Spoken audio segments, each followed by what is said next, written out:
Hey everybody, welcome back to Going for Two with Jack Taylor. My name is Jack Taylor. And my name is Hunter too. And we are super excited for another weekend of Bulldog football, our first road trip of the year. Hunter and I won't be going to it, but the dogs We're not are going to traveling. Arizona? No, hate to break it to you. But yeah, the Mississippi State's traveling to play a Power 5 team, a Pac-12 team for the first time since, 2002 or something like that? First time we've gone on the road to a Pac-12 team since then. But, you know, I kind of like our matchup here. It's a home and home that you were saying earlier today that, like, really doesn't help us. In any way. Like, we win this game, we're still probably not ranked. If we lose this game, people will just laugh at us for losing to what in the recent years has been like the worst Power 5 team. Mm-hmm. So I'm sure it looked good whenever we booked this like a few years ago. In like 2015. Yeah, when they were had like Khalil Mack. Khalil Tate. God. Yeah, and they were like a top 10 team when we booked them, I think. But yeah, it's turned into kind of like a no gain / lose situation. So anyway, we'll talk a lot about that game and a lot more that's going on this weekend. We'll talk about the Memphis game last weekend and how it's so much better than last year's game against Memphis. But first, I want to give you some Arizona-related wisdom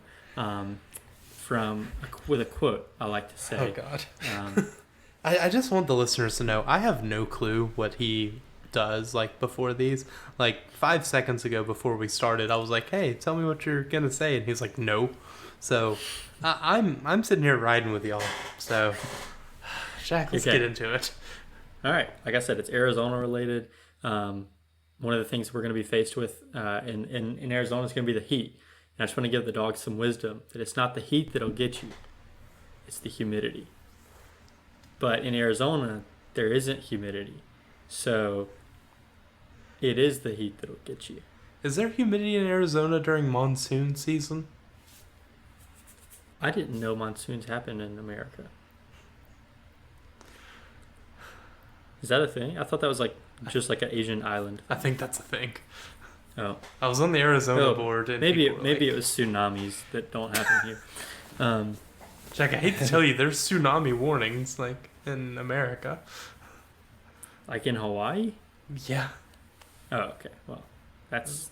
And I think like California gets them sometimes. It's America like, adjacent. they get the warnings at least. Yeah. Well, that's aren't what you I a biologist? Shouldn't you know this? Shouldn't I be studying bugs? All right. So that's going to do it for our intro. This particular weekend, it's the heat that'll get you. I think I saw that the real feel for Saturday is going to be 96 degrees. I'm not sure what that's going to look like at game time at 7 o'clock their time, 10 o'clock our time. I have no clue what time local that is. Yeah, but yeah, we're really excited to watch this game, to stay up past our bedtime to watch it. So yeah, let's get into some games from last week. Yeah, and before we get into any of these specifically, college football is the best sport ever. The amount of games that there were that I was just glued to my TV watching was insane. And I think I mean, not that I'm just a huge fantasy football guy, but if fantasy football didn't exist, I don't think the NFL would have any upside whatsoever. That's the only thing that keeps people watching it, I'm pretty sure. I don't really there's understand. a much better product that happens from Thursday through Saturday than anything that goes on even on Tuesdays, Thursdays, Wednesdays. Yeah. I mean, it's better than anything that they can show us on Sundays or Mondays or Thursdays in the NFL. There were about, I counted it out the other day just because, I was in disbelief of how many games, I watched and I was glued to my TV. There was, 14. Yeah. It's just gross games, fantastic games, late game blow-ups. The college kickers are back. Yeah. And you were able to watch a lot more of that than I was. I was at the state game for the first 7 minutes, and then 2 hours after that, I was still there. But I didn't watch any more football after the first lightning delay in the stadium. I went back and watched the game on TV, but you were able to have a full day of watching every college football game imaginable. That was the most time I've ever spent laying on my couch watching TV. I'm going to rely on you for some of these. I was able to watch the first one that we're going to talk about here, North Carolina at App State. This was the first one that I saw on Saturday. Final score was 63-61, and believe it or not, that doesn't tell even half the story. Just a lot of strategy that happened late in the game with App State scoring late. They could have gone for two, and to take the lead, they did, and had a perfect play design. Player tripped and fell, and they went with an onside kick that North Carolina ran back for a touchdown and kicked the field goal to go up by 8. And then App State just drives down the field with like 15 seconds left and scores again and goes for 2 again. And what happened on that play? That play, I think they just. I forgot. It's a blur. But I'm looking at the schedule of last week's games, and Jack, we forgot about the great Thursday and Friday game. Oh, I completely forgot about that. That was like the best. That was probably the best game of the weekend. Yeah, like West Virginia and Pitt. Pitt set a Pittsburgh sports record for attendance at a game. They played in an NFL stadium. That's like the Steelers, the Phillies, what was it, like 70,000 people there? I don't like. Just absurd amount. And I mean, they owned the record before, but I think they beat about like 2,000 or 3,000, which that's a lot once you're getting up to like the edge of how much a stadium can hold. Yeah, and that's just a big, like, that was the first college football game that was played, I'm pretty sure, to start this season. So that was a really, really good intro back. Got to see JT Daniels for West Virginia play a really, really good game. Have some unfortunate. No one deserved to lose less than JT Daniels right there. I mean, he was just throwing dots the whole game, and an unfortunate pick six that bounced off his receiver's hands, and then a ball that fell short at the goal line. Just like a receiver just couldn't quite make the catch. And then right when that game ends, it's fourth quarter of Penn State at Purdue, and just a great game the entire way down. And then Purdue's like trying the drive to like get some clock out, and they don't run. They throw the ball around the field, and they do it when they're up 7. So that happens. They're not able to wind the clock down enough. Yeah, and like Sean Clifford. Like, I cannot believe that he had a perfect drive to go win a game. Yeah. Like, it's pretty unbelievable. We had a game against 2 6-year seniors.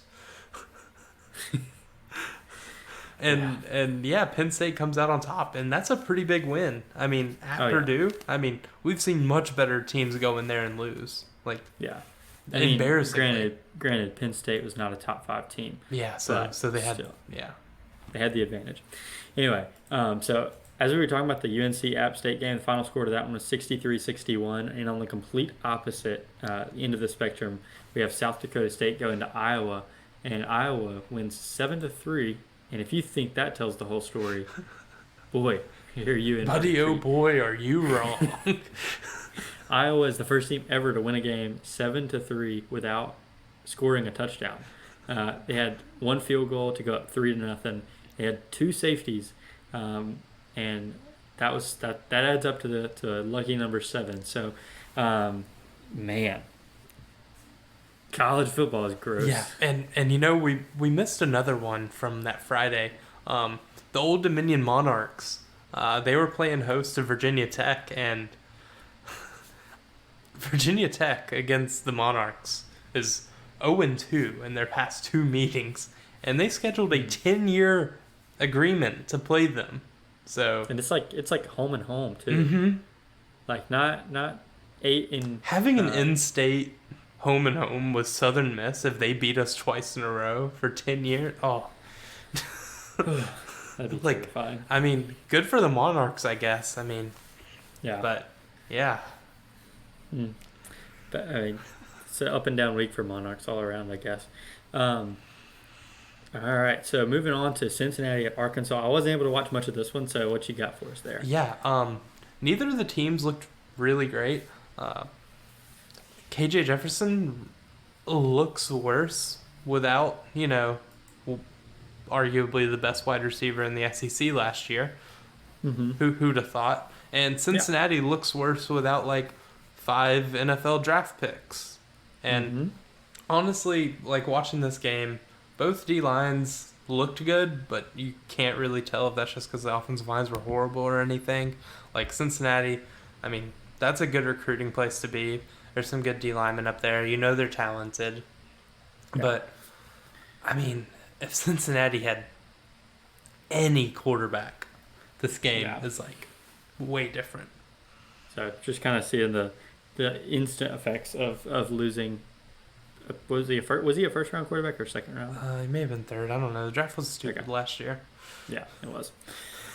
So I didn't watch any of the remaining games until the last one. So just touch a little bit on each of these. Huh? Okay, NC State at ECU. ECU was down, and then they tied it up, and then they get it. No, they go to tie it up, miss the extra point. NC State gets the ball back with I think it's 3 minutes or something. They can't milk out the clock, and then ECU gets it, and instead of going let's go get the touchdown, they rely on that same kicker again. Redemption, resurrection. Mm-hmm. They wanted him benched last week, and they still do because he missed that field goal hilariously. It's like Nolan McCord against Arkansas. 21-20 NC State here. NC State, I think the most hyped they've ever been, and you go into ECU and almost lose. Can't feel great, but maybe it was just a scrappy ECU team. Yeah, I mean, pulling away with a win there is important. We had a similar situation with La Tech last year. I mean, kind of obviously a different scenario, but we had to come from behind and beat them, and we still had a successful season by some measures. So yeah, beat NC State. Not the end of the world. And then maybe the most eye-opening game. Well, no, it's not. Utah. They were ranked number 6, right, or was it number 7? It was one 6. Of them. I don't know. Yeah. But they go into the swamp and play pretty good. Quarterback looks good. Everything's going. But oh my goodness, is Anthony Richardson electric? Oh gosh, yeah. It was just every other drive, you just look down and he did something hilariously you've never seen someone do that. And the 2-point conversion, the pump fake spin move, jumping move to a wide open guy in the corner of the end zone, that was crazy. Yeah, and I think that moved Florida from unranked to number 12, was it? Yeah. Which is insane. Utah had a chance to win it at the end. All they had to do was kick a field goal to tie it up and go to OT. But they went for the end zone. And, that's what you have to do. So, yeah. I don't want to put my kicker out there in the swamp. Yeah, pretty hostile environment there. It seemed like the swamp is kind of a fun place to be again. So, yeah, that was props to Billy Napier and that team. I'm kind of excited to see what this turns into, and we get a really, really good test on that this upcoming weekend. We'll talk about that in a little bit. Yeah. And then the next game, the Oregon Ducks played Georgia this week. This might be the most eye-opening game. Yeah, that's where I was kind of going with it. Was it 7 straight touchdowns that Georgia had at the beginning of the game? Oh gosh, I did not know that. Yeah. They showed the the little graphics where it's the drive outcomes. I think it was 6 or 7 touchdowns. And oh my goodness, the dudes that they just have is insane. They have their third best tight end. The dude's 6'8", 270, and he was out there hurdling guys and just throwing people off of him. And that's your third best tight end. Mm-hmm. Gosh. And Stetson looked really good. Oregon didn't cover anyone the entire time. There was no better quarterback in the country to go out and play against Georgia and not have his whole like season ruined by losing to Georgia, because Bo Nix has done that for like 4 years. Mm-hmm. So, I mean, And his last 2 games have been against Bulldogs, so neither of them turning out really well. yeah. At least he stayed healthy in this one, I guess. Yeah, but Bo Nix, he wasn't at home, so that's why it didn't go better for them. But He wasn't having fun. Yeah, So. he obviously wasn't having fun. He's not liking the new offense, so I'd probably take him off of my dark horse for the Heisman. Gonna go ahead and do that in week 2. So yeah, there's that one. Next game, Notre Dame, new head coach, defensive coordinator from last year. Seems pretty cool. Kind of cringy though.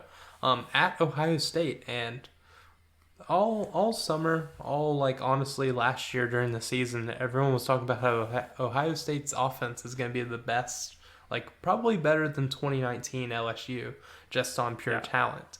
And, you look at it, everyone pretty much agrees on that. The talent's there, the quarterback's there, everyone's there. In this game, they could not score against Notre Dame. And I'm not sure if that's because Notre Dame has a great defense, or if Ohio State got into a game and they were just like, okay, this is just a win game. It doesn't have to be a pretty one. Just do what we can do, win it. Notre Dame's gonna milk out the clock basically on offense, because when you play some offense as high powered as Ohio State, you just kind of have to try to keep them off the field. Yeah, but the most telling thing in this game, and I don't know if it's because Notre Dame's offense sucks, is Ohio State's defense holding Notre Dame to 10 points is insane. Oh, yeah. Last year, I think they averaged 42 points per game and didn't hold anyone under 10. So, yeah. I mean, the spread for this game was I think it 17.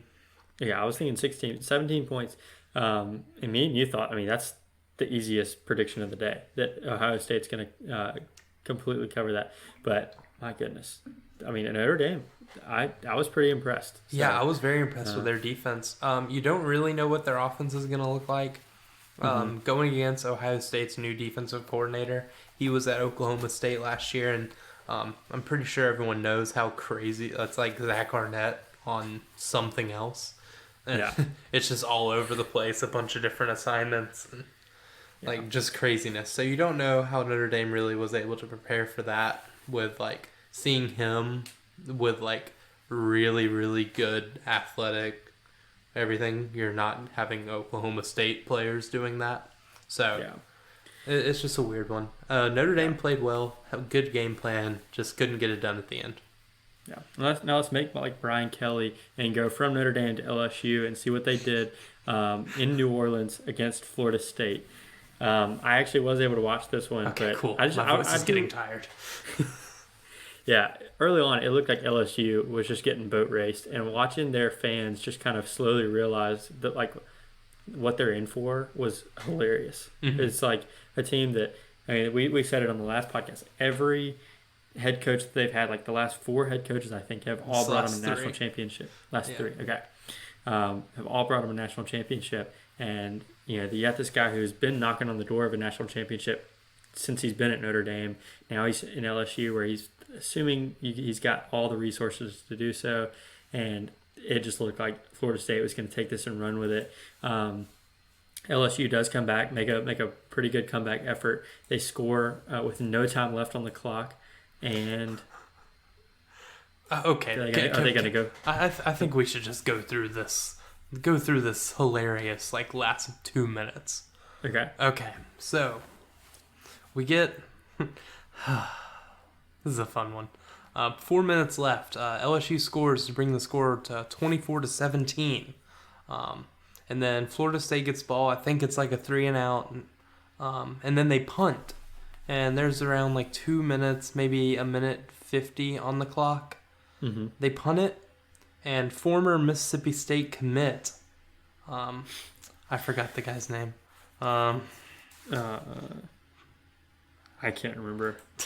I just wiped those guys out of my memory, but let me pull up his names. Malik Neighbors muffs his second punt of the game and drops it at the 1 or 2 yard line. Just want to interject and say that Brian Kelly is keeping him as the punt returner for the after he game. did, and I mean to Neighbors' credit, neither. Oh wait, we haven't got to this part yet. So Florida State, all you have to do, you're up 7. Kneel. Please. Kneel 3 times and kick the field goal. 2-score game. You win. No. I don't have a problem with the play call. I have the problem with doing anything other than kneeling at the goal line here. I really don't care about the toss. It's a toss. That's in offenses. So you should probably be able to do that. But Florida State fumbles on, I think it was 2nd down, and LSU recovers at the 1 yard line. Yeah. With how much time remaining? Let me figure this one out. 1 minute and 5 seconds remaining. I think they have 2 timeouts. Yeah. And at this point, Florida State has a 99.2% chance of winning. You know, LSU really hasn't moved the ball great. Keyshawn Boutte hasn't been good the entire game, but you know, it's football. Things can happen. Down 7, 99 yards for the rest of your season. Yeah. And they go down. They start making some moves. They get about the 20 with I think it's 15, 19 seconds left. They throw a pass, and the dude runs out of bounds after it. And it's really close to there's 2 seconds, and they say, okay, he got out of bounds. They review it. He didn't get out of bounds, but there's some rule about, if we stop the clock, there's a runoff, or is there not a runoff? No one really knows. I'm not looking at the rule books. So they give them 1 untimed down to score the touchdown for this last play. And they go out there, and you know what? They score that touchdown. It is now a 1-score game. The place is rocking with the fans that are somehow still there. Yeah. And all they have to do is go up there and make that extra point. It's a whole new game. You get overtime, all that momentum from that 99-yard drive. Mm-hmm. As quickly as the triumph from completing the 99-yard drive came, a mitt from a Florida State defensive tackle came equally as fast and blocked the extra point. It was something I haven't experienced since the obvious thing that we remember is the piss and the miss. And that obviously that's funnier because of the whole celebration and the fact that he just straight up missed the field goal. But oh my gosh, this was brutal. This was the best thing that I've ever seen. This has to be the worst defeat someone could have. Yeah. Making the 99-yard drive, you get there and everything, and then it's just gone. Just has to be the worst. I can't think of a worse way to lose. Which we'll probably experience something like this week. Yeah. I mean, we're due for some tragedy. So if you missed any of those games, or you missed all of them, I mean, I'm sorry. That was such a fun week of college football. We are about to get into our game against Memphis, which was not nearly as exciting, but still really fun to watch once it finally got going. So without further ado, let's get into this Memphis review. So I was at the game. I'll talk a little bit about the pregame, energy and all that. And so obviously, after the first drive, offensively and defensively, we didn't play much. But before that, the lightning delay happened. Oh my gosh, it was I saw the stat. The largest opening weekend crowd at a state football game since 2016. How many was it? 52? I think that's right. Yeah. I'm on ESPN. I can just check. Keep talking. I don't know why. Yeah. So I got my first chance to see the new balconies, the new scoreboards, which they just, the structures are the same, but they just put new screens up. Everything just looked so clean and new, and I just thought the stadium looked awesome. The seats were more filled because with the balconies up there, it takes away some empty seats that we always have. So everything just looks more full. Student section was rocking, just really, really good energy. And I hate that that energy was kind of robbed from us with the delay. But we didn't waste the energy that we had when we had it. We used it, scored a touchdown on the first drive on a perfect drive for all I'm concerned. And then a really good defensive drive to start off the game as well. We had a good drive going with a big third down conversion, and then that's when the lightning delay happened. And 2 hours later, we finally started playing again. And I just thought offense was awesome. Yeah, I mean, the perfect start offensively and defensively kind of sets the tone. And even though that tone was kind of interrupted, I mean, it still stands that we dominated from the first drive into the last drive, with the exception of two pretty poor defensive possessions in there. But still, the game was never really in doubt, and that's all you're asking for. Week one against a group of 5 team. Yeah, I did find the number. It was 54,360. Okay, I like it. It was great to see this game where the offense came out, and so did the defense. Mm-hmm. Like, I know it happened a few times, but a lot of times we can only ask for one or the other, and that's just kind of scary when seemingly inconsistent offense, not necessarily drive to drive, but week to week, our offense has been kind of inconsistent under Mike Leach, and so and the style of defense that Zach Arnett runs is kind of like all or nothing. So you don't really know when you're going to get an off week for both sides of the ball, and then it's just brutal. But getting a good week for both is, I mean, that's awesome. Yeah. So getting into more stats, or do you have something else to say? I don't think this is our thing, but we'll say that we dominated time of possession, 41 minutes to 18. Mm-hmm. And apparently that's something that Arizona kind of prides themselves on as well. So kind of excited. We'll have a short game. Yeah, maybe so. Everyone will be home and in bed at 11:30. I doubt it. Nope. So looking at this now, Will Rogers, 450 yards. It's a career high for him. He had 5 touchdowns, which without the Auburn game last year, that would have been a career high for him. But he had 6 against Auburn. Did have the one interception that kind of seemed just like a pretty obvious miscommunication between him and a receiver on a route. But I cannot complain about Will. He had that, and then he did have the backwards pass fumble. But there's so much that goes on with a lack of rhythm from the lightning delay that I'm not going to blame him for anything that happened. Really, really good week for Dylan Johnson. He didn't see either of the 2 touchdowns that we had, the 2 rushing touchdowns, but 65 yards rushing, 39 yards receiving for 105 yards of all-purpose. Man, I love that dude. He's so good. I mean, he's been there. This is his 3rd year there, and he just continues to get better. And I kind of wish he could get the credit for some touchdowns because he had a big part in a lot of the drives. But I know he's not worried about that right now. He's doing really well running and catching, and I think he's actually our highest rated receiver in the by PFF, I believe. Yeah. Or was it Simeon Price? But Simeon Price only caught like 1 ball. So yeah. We did have a lot of receivers. 12 guys catch a pass the other day. Obviously, 5 of them caught touchdowns. 5 different guys. A few guys I want to call out by name. Rara, Caleb Ducking, Rufus Harvey, and Tulu all had over 60 yards, with Rara having the most with 81. And the biggest thing that I saw was that we actually had yards after the catch the other day. Most notably, the catch that Rara made in the first possession, where he kind of caught a ball that was behind his back and somehow like caught it and stayed up and just spun around and made the play to the pylon. But it's fun to see yards after the catch that we haven't seen in a couple of years. Yeah.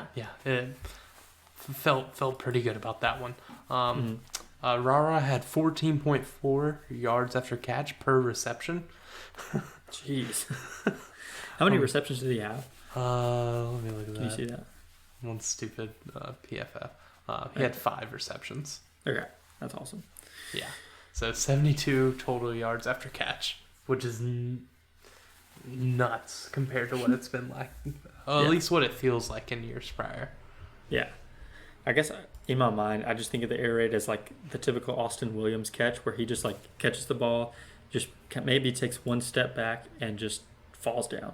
Found So found the stats from last year. Name okay. a receiver. Makai Polk. Makai Polk had 3.2 yards after catch per reception. Yeah, Lowest on the team. That makes sense. Austin Williams had 3.4, baby. Reliable. Not lowest on the team. Okay, so a couple more things that looked good. If you watched our defense at all, you probably saw number 44, Jet Johnson, running around somewhere, always around the ball. Yeah, that's just a gritty player. First in, last out mentality. Mm-hmm. He's just very coachable. Mm-hmm. You know? Coachable player, good attitude. He'd probably go into coaching one day, you think? Mm-hmm, yeah, that's the type of player in our defense that I could see coming back and being a coach for us. A real leader of men. Mm-hmm. Yeah, so he plays the game the right way. That's what I always say. Lunch pail type of guy. really blue collar. I think we checked all the boxes there. His name is Jet Johnson. Mm-hmm. Sounds about white. So 13 total tackles the other day. Probably the most impressive I've ever seen him, and he was really good as we went through the year last year. But he's gotten better. He's definitely become the leader now that Aaron Brule is gone. And our linebacking core looks incredible. Yeah, if I must everything say was myself. very much fun. Yeah, it's the best I've seen it in a very long time. So Doll Bill as our new left tackle. What'd you think? Yeah, he was pretty good. I didn't go through and do my grading because, I'm taking a stand against being a psychopath about non-conference games this year, especially when they end after 12 o'clock. So you're going to do it for Arizona, right? Probably. Yeah, but I got PFF, so I basically just pay them to do it for me, but I don't get to see like the play-by-play stuff, which sucks. But we'll be back for against LSU or maybe Bowling Green if we have a bad outing. Okay. But yeah, offensive line looked good. I'm perfectly fine with our worst offensive lineman by grade last week being LaQuinston Sharp. I know that he can be better. I know that he will be better. So that is very promising to me. Everyone else on the offensive line had over a 75 pass blocking, which it's a 0 to 100 scale. 75 is like pretty dang good. That green looks pretty green, But yeah, feeling pretty good about that. Yeah, I do want to say, I think Will got sacked 4 times in this game, which may seem like a high number, but look, in the air raid where most of your snaps are going to be dropbacks, I've started seeing 4 as like the new 1. Like I see 4 as like not even that many. What are you talking about? Charles Cross let up a sack in the Egg Bowl. What a bust! Oh my gosh, no way he'll ever be a starting left tackle for the Seahawks. He'll never be a starting left tackle for the Seahawks.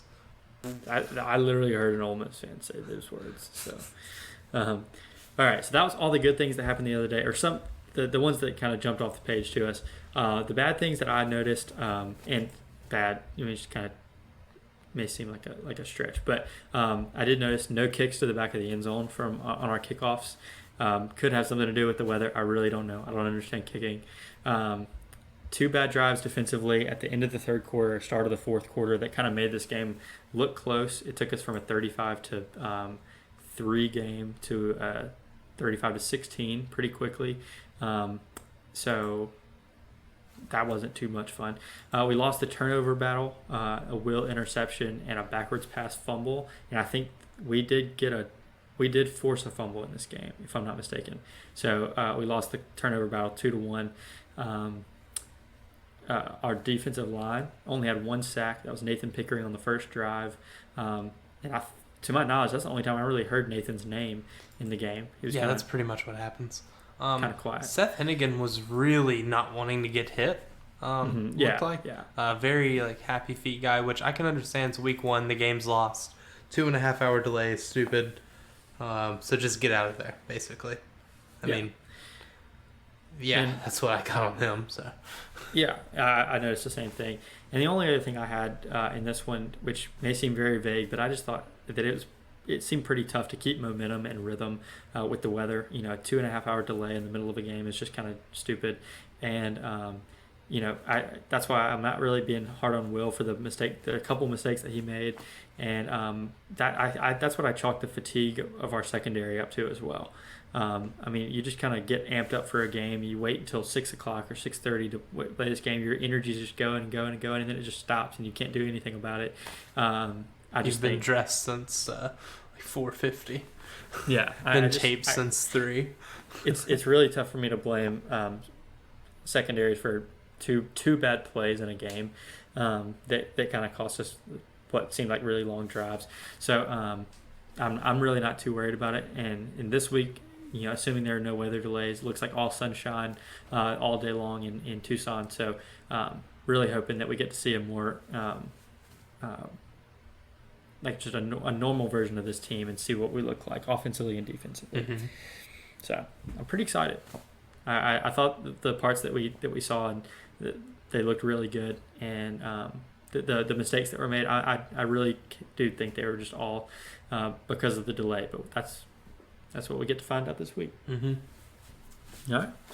Anything else on Memphis? No, not really. I was pretty close on score prediction. Yeah, you said 45-17, and it was 49-23. 49-23. Yeah, it was really good. I said 31-10, I believe. So I was pretty off. For a little while, I was looking really good. For a little while, I was looking peachy, but then they went for 2. Yeah. All right, so that's going to bring us into our preview for this upcoming week. Traveling to Arizona for this one. So I think that's the furthest we've traveled for a game since maybe playing BYU in. Was that 20? What's farther, going to New England or going to? New England was 2016, but yeah, I would say. I don't know. That might be pretty equal distance. I'm not really sure. Did we ever play Hawaii? I wish. I would kind of want to go to that one for some reason.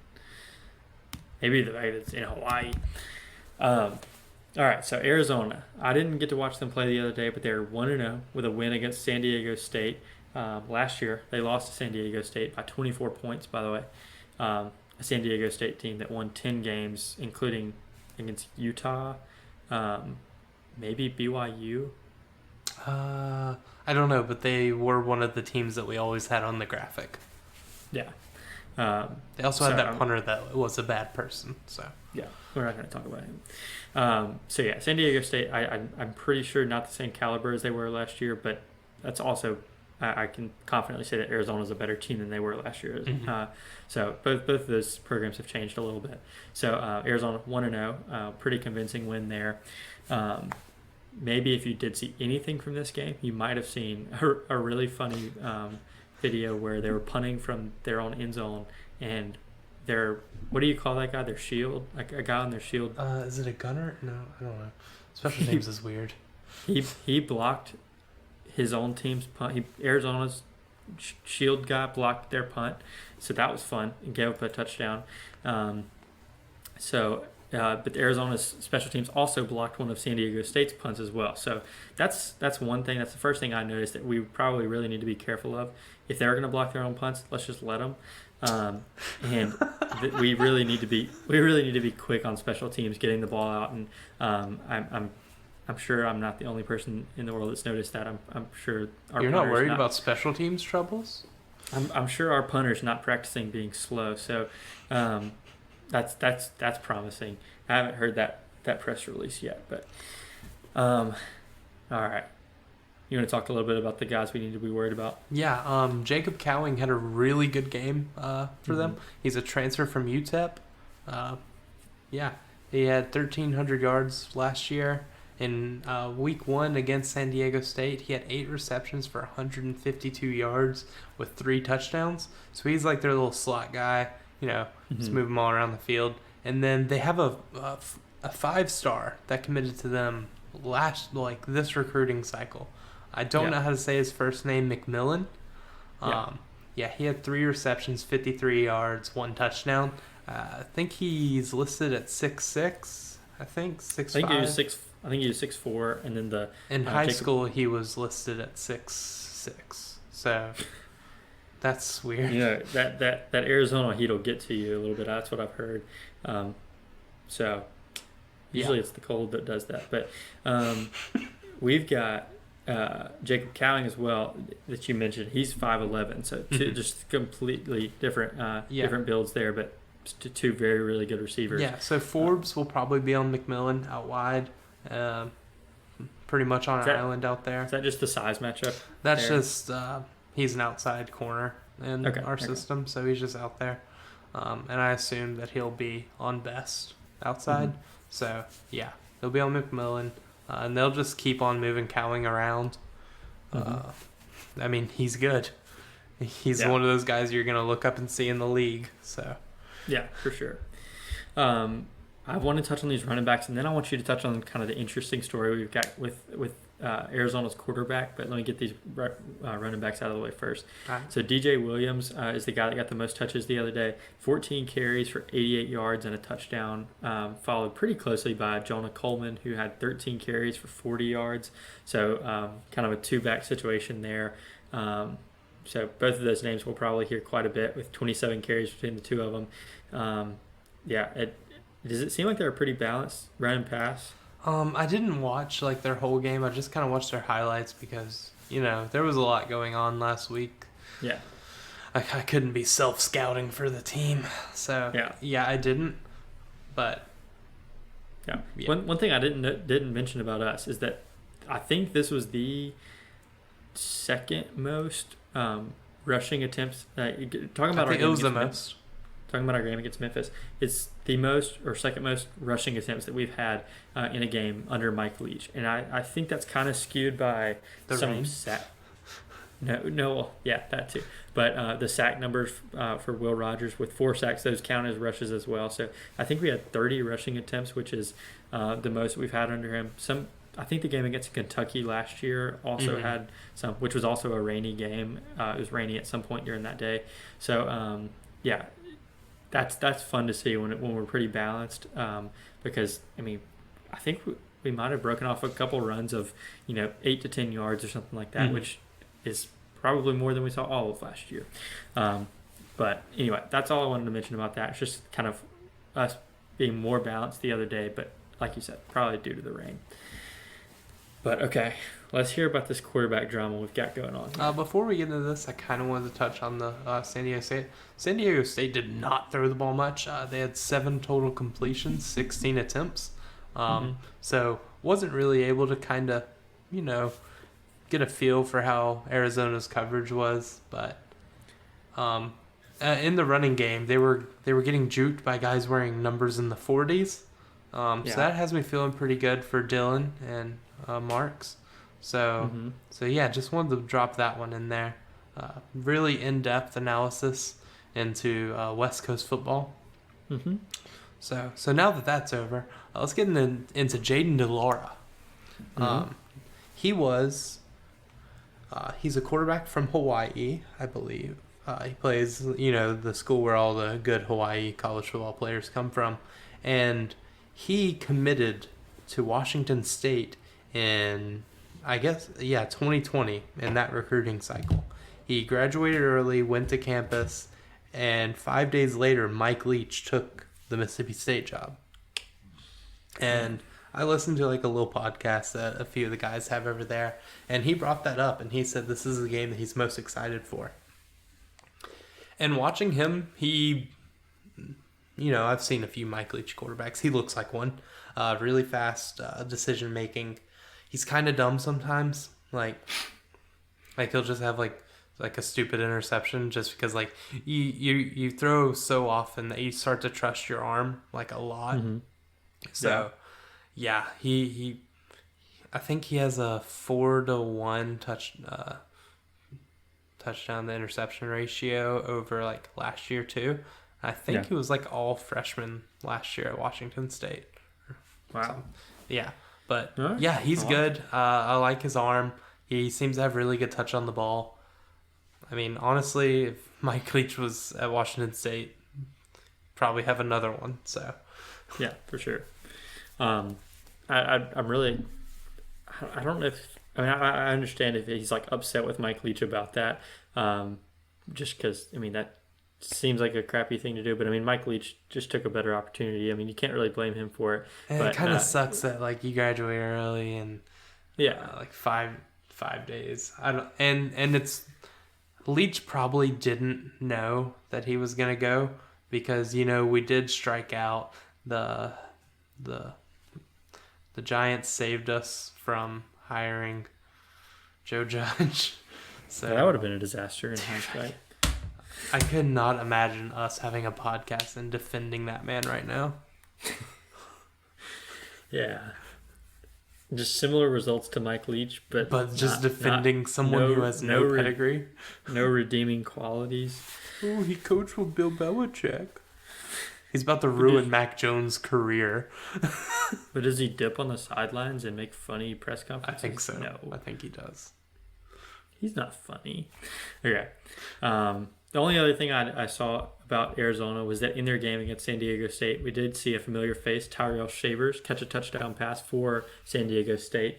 You might remember him from one game at Mississippi State where he caught a touchdown. He was your player of the game. He was. In KJ Costello's infamous debut. I don't think we saw Tyrell at all after that. He was one of the first cuts from the team that Mike Leach made. So anyway, that's all I had left on there. I just had them on our script. They were covering Tyrell Shavers. As we remember, he's like 6'5" with a 5'11" guy. So ducking, go eat. That's what I got. So you big fella. All right, so we're going to get into our pick'em for the week. I do want to give a big shout out to Cletus_69 for going 9-1 this past week. I think that's the best. I think that is the best finish that we've had in a week ever on Going for Two. Nobody's ever had a 10-0 week, so congrats on 9-1 and try to make it 2 in a row. He did promise us he's getting a 10-0 week sometime this year. I was 8-2, wasn't I? You were. I was 6-4. So. Dude, you suck. I was just trying to take your place in the 6-4 train. Anyway, let's try to quickly go through these. If we have something to say, we can definitely stop and say it. But okay, cool. We're kind of rapid fire. All right, number 1, we got App State at number 6, Texas A&M. A&M didn't look great last week until the second half after like a 12-hour lightning delay. But I still think that they're like okay. Give me A&M. I'm going to go A&M just because App State looked good last week and doesn't mean they're good. They were just going against a Gene Chizik defense. Mm-hmm. So, all right, number 2, we got number 10, USC at Stanford. Whew. USC looked really good last week.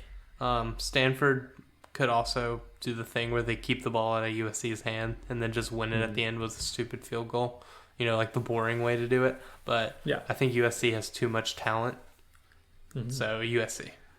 I'm just super excited for them to be good again. We should start writing these down. Yeah, maybe so. I just kind of have to go listen. I hate doing that because like you skip and then we're making some stupid joke. Yeah. All right. I'm going to go USC as well. I just think it's really fun when they're back. I've never hated Lincoln Riley, so I'm just going to go with them. Game number 3, we've got number 1, Alabama at Texas. And really, this game is more just about is Alabama going to cover or not? But we can still pick our winner if we want to. Yeah. One thing on this game is coming into this game, Nick Saban has never lost a non-conference road game in his 15 years at Alabama. Man. And if Bama wins at Texas this year, he will move to an incredible 3-0. For those listening at home, that means in the past 15 years, as Alabama's head coach, Nick Saban has played 3 non-conference road games. And I'm just going to name a few of our recent ones. Memphis. Arizona this week. Arizona. Kansas State. BYU. UMass. I don't think UL Lafayette counts. But, no, it does not. South Alabama. Southern Miss. we played at Oklahoma State one time. I think that was a neutral site, but I don't know. Just absurd. Louisiana Tech with the 4th and 93 thing. That was not a neutral site. And Alabama, this stat could kind of be skewed. You might think by like the Chick-fil-A like opening weekend. Bro, games they'd be or whatever. playing Louisville and Duke. I do not care. Duke, West Virginia, Miami, USC. I don't think any of these teams were ranked when they played them. Actually, that's a list of teams that are always ranked at the beginning of the year and aren't ranked at the end. So probably so. But anyway, I'm going to go Bama. Cool. Already put Bama down for you. They're probably going to win by 3 scores. Yeah. So bringing it to 3-0. All right. So next game is number 4, South Carolina at number 16, Arkansas. That's an early season SEC game that I didn't expect. Yeah, I'm going to pick Arkansas. I'm going to go Arkansas there as well. Okay, cool. We got to stop doing this. I had to get that one before you got it. All right. This one could get fun, but it's not going to. Game number 5, number 23, Wake Forest with their quarterback back in action at Vanderbilt. Jack, I hate to tell you, but Vandy started 3-0. Are you going to pick Vandy? Mm-hmm. I'm going Wake Forest. Are you just doing that so we can differ on one? No, I would have picked them regardless. Okay. All right. I'm gonna say Wake Forest there. Moving us into game number 6, we've got number 24 Tennessee at number 17 Pitt. These two teams played in, was it last year? It was last year. Last year in Knoxville, and Pitt won that one as well. So let's see, what did Tennessee do last week? They played on like Thursday night against piss out of Ball State. Okay, so that tells us everything we need to know. I'm gonna say that Pitt keeps this little winning streak going against Tennessee. I'm going Pitt here. I'm also going Pitt here. Right. I do not believe in Tennessee. I actually looked at this up on Winsipedia earlier. They've played 3 times in their history. Pitt's won all 3. So if that tells you anything, that's as impressive as Nick Saban's stat. Mm-hmm. All right, game number 7, we got number 20, Kentucky, at number 12, Florida. Game of the week right here, by the way. One of the games of the week. I'm most excited about this one. So this is another chance for Billy Napier to prove something at Florida. Probably their biggest game of their season. Yeah. Coming off of a top 10 win to start the season, and then you have the biggest game of your season. Yeah, I mean, biggest game not named Georgia. Which could turn into a really good one by the end of this if Florida keeps trending upwards. But I'm going to go Florida here pretty easily. I'm going to do it just so we don't have the same exact list. Mm-hmm. But give me Kentucky. I'm a big Will Levis fan. Mm-hmm. What'd I do for content? Okay, next we have Arizona State at number 11, Oklahoma State. Mm-hmm. I'm trying to see what Arizona State did last week. Arizona State has Emory Jones. So that's they beat Northern Arizona 40-3. And Oklahoma State looked pedestrian against someone. I remember, I think. Or either that or they scored 70. Look at it. I know Oregon State killed someone. They did. Yeah. Always get those two confused. So, OK State, they beat Central Michigan 58-44. I'm taking Arizona State in this game. Yeah, I'm going to take Oklahoma State here. Okay. Next game is another kind of random matchup that we've got. But number 9, Baylor at number 21, BYU. Picking BYU. They're the better football team. I'm going to take Baylor in this one. I picked against the Big 12 in my last pick, so I'm gonna go with them. Go with them here. And then game number 10. Jack, I hate to tell you, but isn't BYU moving to the Big 12?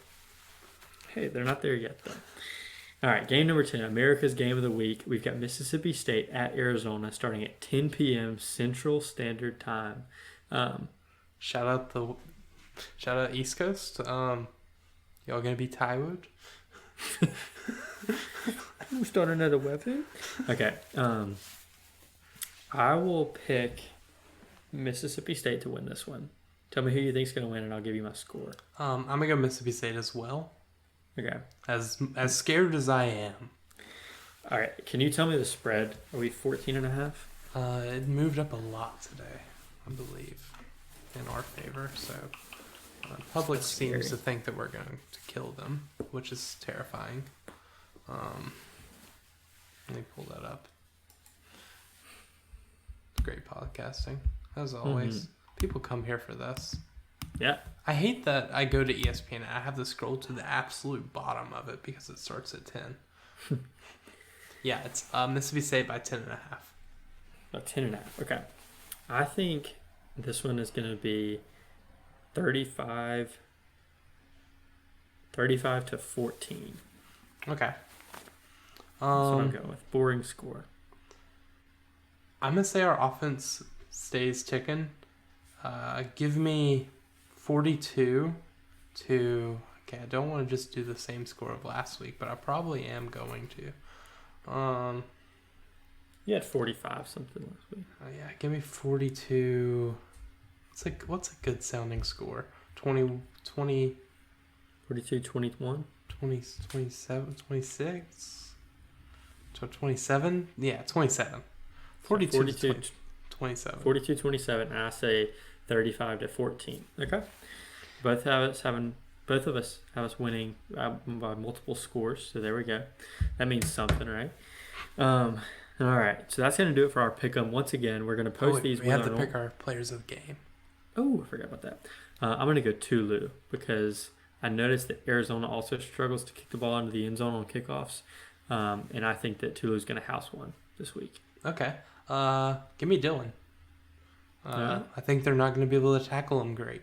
So, Okay. yeah. And then what you got on defense? Matthew Stafford just threw another interception. The NFL is just such a better product. Sorry. It's really like hard for me to think it's going to be anybody but Jet Johnson just because of the effect he has on every single play. But Forbes is going to be kind of in his element going against a guy with really good size. And You're going to pick Forbes every week. Until he gets an interception, yes, I am. He's going up against a guy with really good size. He's going to put him on an island, and I think he's going to have an interception in this game. Shut up. You know what's fun? The fact that I haven't had to come in here and like fake who I'm going to pick yet. But I'm going to pick Colin Duncan. Okay. He graded out as our best defensive player last week.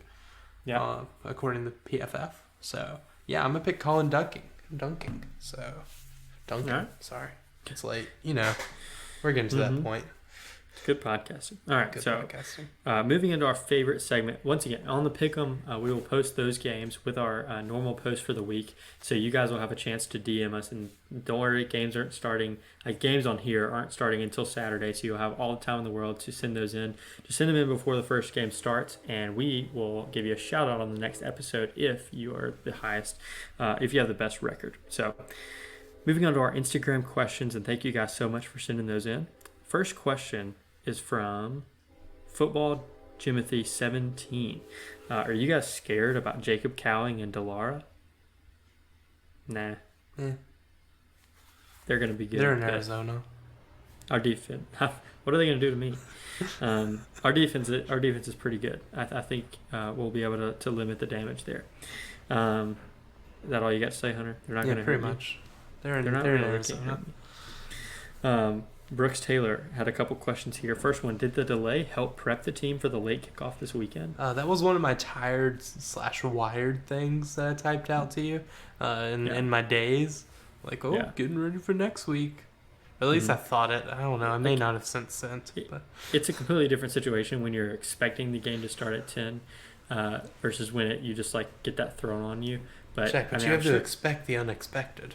I'm sure it can't hurt the fact that they played most of the game after 10 o'clock, but I mean, I don't know how much of an effect it's really going to have. I think it was a funny thing to think about though. All right, next question. What was your favorite game this weekend aside from Mississippi State? Just because I was able to watch it, I think LSU Florida State had to have been. Yeah, I think that one's... UNC App State was good, but I've seen games end like that before. Mm-hmm. The running back of the onside kick was odd, but this was hilarious. Yeah. I mean, this was so funny.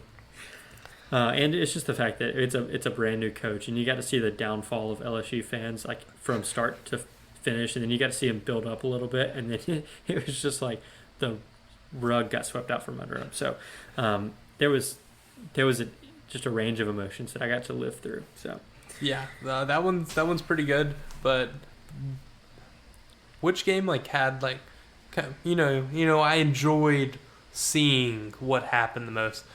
Give me Virginia Tech losing to Old Dominion. I love seeing them storm the field.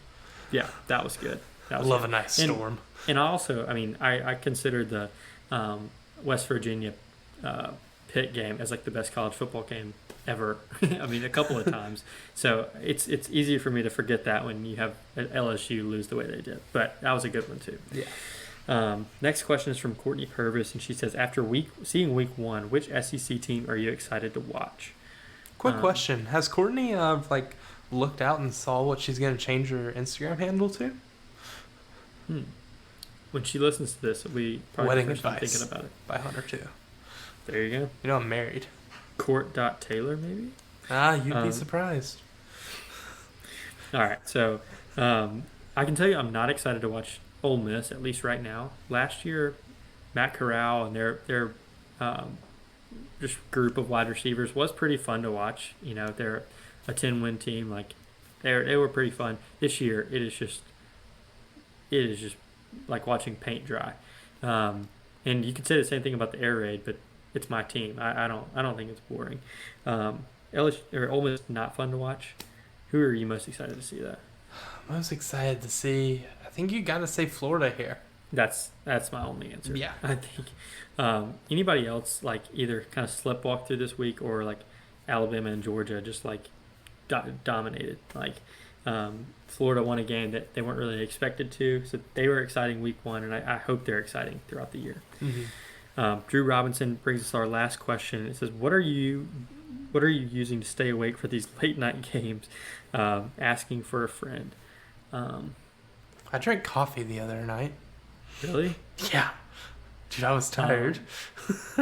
I would suggest White Monster, the sugar-free. Getting up and going for a walk during No, halftime. that you don't want to keep the blood flowing, dude. You want to limit that as much as possible. Doctor advice. Not a right, doctor, by the way. Not a doctor. Just took the MCT too. I'm good. All right, so that's going to do it for our Instagram questions, and that's also going to do it for our episode. Super excited about another weekend of Bulldog football. Get those pick'ems sent in to us as quick as possible. Send them to our or DM us on Instagram or comment on our Instagram post if you want to do that. If you want to show your picks to everybody, you're just subjecting yourself to further scrutiny. But anyway, thanks so much for listening, guys, and we will see you back next week on Going for Two with Jack Taylor. Once again, not going to see them. Never see them.